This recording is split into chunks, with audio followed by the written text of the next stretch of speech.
রক্ত চলাচল বৃদ্ধি করতে এই 3টি স্টেপ করুন।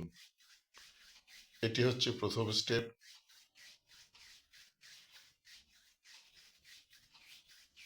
লক্ষ্য করুন কিভাবে করছি।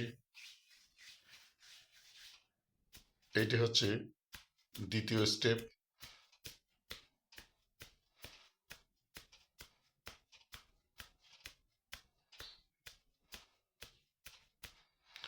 এইটি হচ্ছে তৃতীয় স্টেপ।